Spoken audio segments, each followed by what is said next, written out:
Hey everybody, new video this week. I really don't have much working footage on it, but I have been doing a bunch of work on the car off camera. I've got my intercooler mounted. Worked on getting a backspacing measurement for you guys and just some odds and ends on the car, getting it around to where it'd be a roller. I got some rims on the way. There's some used, what they call them now, a Dark Star. It was back when Weld used to make them. They're older rims. They're kind of beat up, but I got them cheap. It's kind of hard to find rims in that size, 15 by 10, in the backspacing that I want. But I'll show you guys what I got for backspacing, and I'll show you guys what I did here for the intercooler.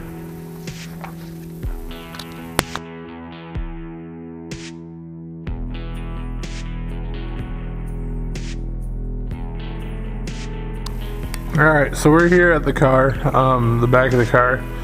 I still got some finishing welding to do and other things, but I did get a measurement for you guys. We got everything together, axles in place, pin in the center of the diff to lock it in, C-clips on, etc, etc. And this is the Explorer disc that I'm going to run, pressed up when I did my measurements. So the first measurement I did was the innermost point where the wheel is going to rub is going to be this bracket here. If you run a different leaf spring relocation kit, like I know the Mopar Performance kit, I think relocates it to the very inside of the sheet metal here, you won't have that interference. You'll probably have half of an inch more than me of clearance. But from here to the same plane of the hub is 8 3/4 of an inch, and I've got an illustration to show you guys what I'm talking about. But then from the hub face out to the inside of this wheel well where it's going to ever come into contact with, the rear end's up too high to do that anyways, but it's measured that way. And what I did here is drew an illustration. Like I said, I've got 8 3/4 from the outermost point of the leaf spring bracket out to the hub, and then I've got 5 inches to the top of the wheel well. So roughly I've got 14 inches, might as well call it 14 inches of wheel house.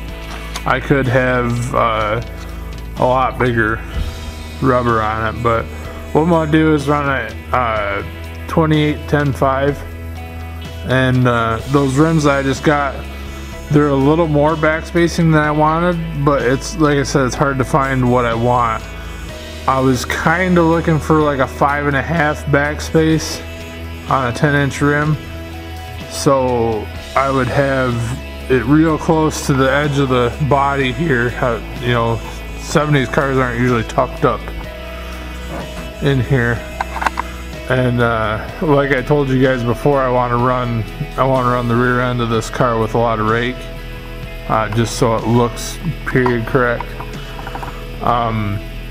So what I ended up with is 6.5 inch backspacing, so I should have what would be 3.5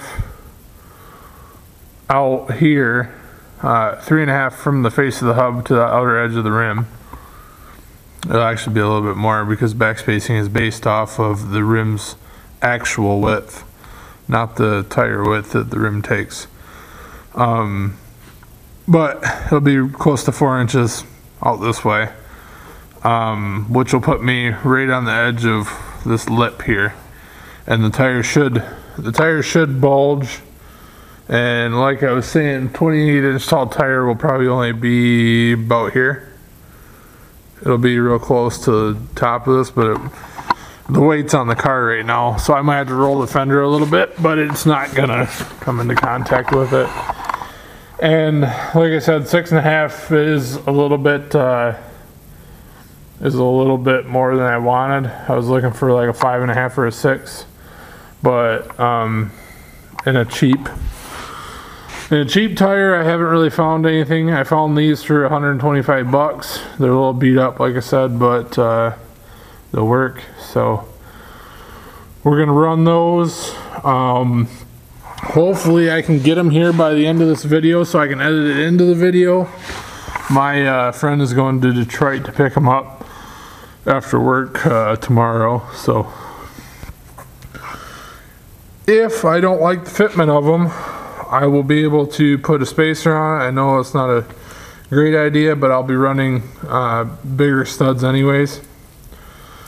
And when I drill those out, I'll just put longer studs and we'll put an actual sandwich spacer in it rather than a, what do you call it, like a conversion spacer where it's got different sets of lugs to snap. Those aren't really good for high horsepower.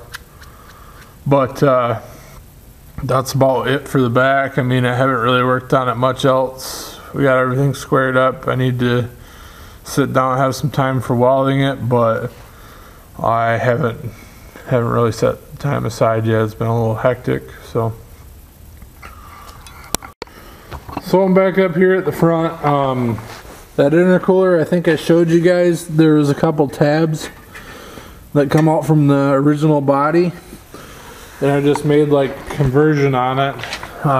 The tabs were wider than the mounts on the intercooler, so I put some angle iron under it and then just drilled 2 holes through the intercooler and then 2 holes that were wider for the body mounts, or the little pieces of sheet metal, just to give it a good mount on the bottom that's removable. And this top one, I don't have it welded on there yet, but I'm gonna weld these right to the core support, and then it'll be bolted in here.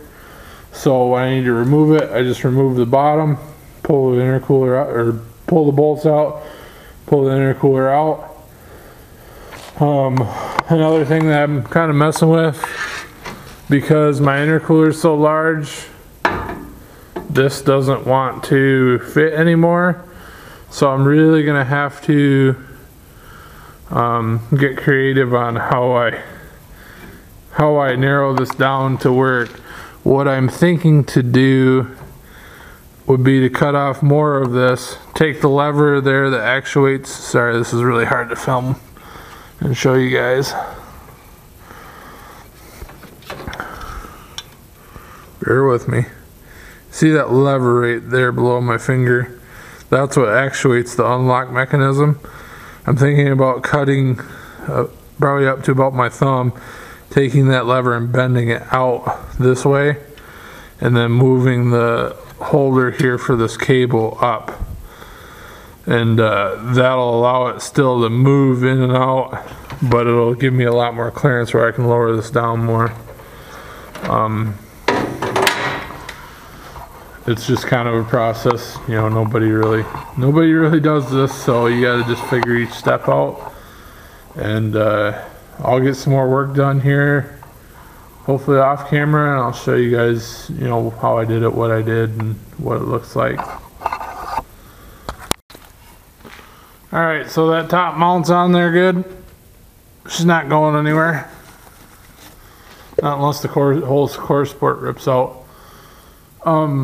A few of you guys on my Facebook page have asked me why I got rid of the original grill, and you guys like the grill from the 72 better.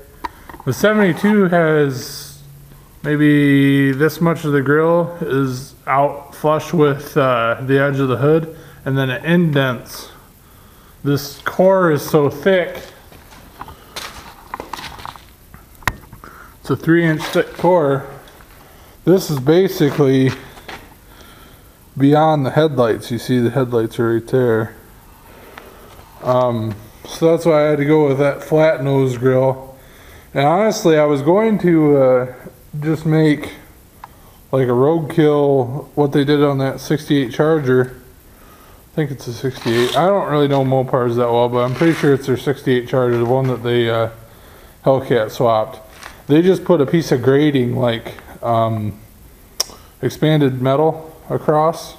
I like the look of that, but I ended up finding that one cheap, and that's why I used it. So we're going to have to modify it to give me the clearance here that I need. I'm probably going to have to cut maybe a cutout in the back of this lip of the bumper to clear that intercooler, but we'll see. I'm going to test fit that next. Alright, so I've got my grill kind of shoved on there. There was a bracket down here where my finger was that went from the lip up to this grill. I had to cut it off. It's not quite all the way in there, but you see these tabs right here and there and there and there. I'm gonna cut them off and then just drill a hole right up tight to it and run zip ties in it to secure the grill to the tin. It's not ideal, but we're building a race car, we're not building a show car. I don't have, if I push the grill all the way back, you can see that one's sitting on my intercooler right now, and I don't want that. So I'm going to detab all this stuff from probably here all the way over to here, and then we should have a good inch of clearance everywhere we need. I don't think I'll have to, I offset my intercooler, so that's why it's not exactly, but I don't think I'll have to mess with that one. I'll just run a zip tie through it. But it don't look too bad. Barely tell by the time I put the bumper on, you ain't gonna be able to see the intercooler very well. I'll probably do like 3-inch holes in the front bumper to feed that intercooler. My buddy would probably hate me if I took that Raiders plate off there, so I probably won't do that, but yeah. And if you guys are worried that I'm ruining this nice grill, it's rotted. There's some rot right there in that turn signal housing and over there, and there's some rust on it. So I only paid 40 bucks for this, so for this grill, and it's probably worth a ton more, but it's because it's a Mopar. But we'll see what we need to do, and then we'll figure it out. Alright guys, so I got this thing kind of butchered up. I ended up taking the bottom thing. It used to have a bar that went across here. I took it right out because I'd have had to cut lengthwise, and it's mostly hidden by the top of the bumper anyways, so I just cut it out of there, easier than dealing with the whole thing. I cut all the tabs on the back off. You see how I got double zip ties on them. I cut the tops of them off. I trimmed everything off the back as flat as I could possibly get in the area that I needed. And if you're wondering how tight this fits, this is a 3-inch intercooler core, and it's in maybe a 1/4 of an inch off the core support. See that right there, how that's square cut? It's because I needed clearance on both sides. I'll show you what it looks like on the car.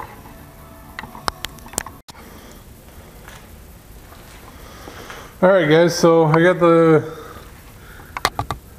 the grill fitted back in here. It's actually still hitting right there on the very edge, and I'm gonna have to trim that tab off there. I actually did trim more off. I'll show you guys. See how it's notched there? Because the intercooler's offset, it's giving me troubles but we will get over it. I will cut a little bit more out, but this is probably where I'm going to end the video. Appreciate you guys watching. I got a little bit of news. Been really thinking about it, and I know I told you guys that I wanted to take and go to that tournament. Got a lot of work to do before the tournament, and now I've got a boat in my garage. This is actually my brother's boat, but we got a lot of stuff to do on the boat and the trailer. I'm thinking I'm going to take the month of May off of filming. I hope you guys understand. I know been getting a lot of new subscribers, and I hope you guys don't leave. Last year I regret it. When I was building this barn, I didn't fish. I think I fished like 6 times last year, and I always love going bow fishing, especially in the summer. Well, only in the summer, but I really love going, and I didn't get to last year, so I'm gonna try to take a month off and just go as much as I can and funnel the money towards that.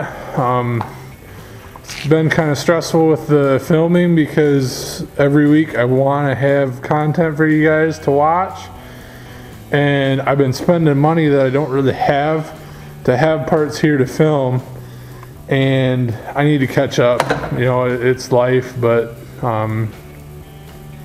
it's basically what it is, and I hope you guys understand. Yeah, I finally shot my first fish of the year with my beautiful bow. I built that from a bear riser, just so you guys know. It's an Oneida Kestrel. I shot my first fish, and I just been like, it's been weighing on my mind, like, how am I going to get all the stuff ready and around, and how are we gonna get the boat ready and do all this and that, and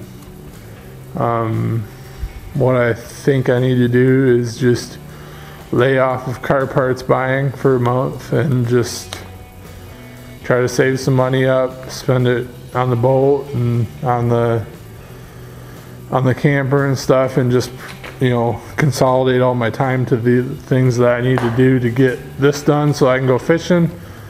I don't want to be any more long-winded. Hopefully all you guys that are subscribed understand. I'll be back end of May filming on the cars. Hopefully I'll have more done off camera to show you guys. I appreciate all the support as always. I hope you guys, you know, have a great month while I'm gone. Any comments or anything like that, I always appreciate them. I like talking to you guys, and I will be active. So if you guys have questions, just post them. I'll answer, but I usually spend 4 hours video editing, and like I said, I'm gonna, you know, kind of lay off buying car parts for a month, and then hopefully I'll be back on track. So without any more talking, I appreciate you guys, all the new subscribers, all the people that watch my videos, all the people that comment on my videos. You're the greatest. And I hope you guys have a beautiful summer. I'll see you on the next video. It might be, you know, a month. Thank you guys for watching.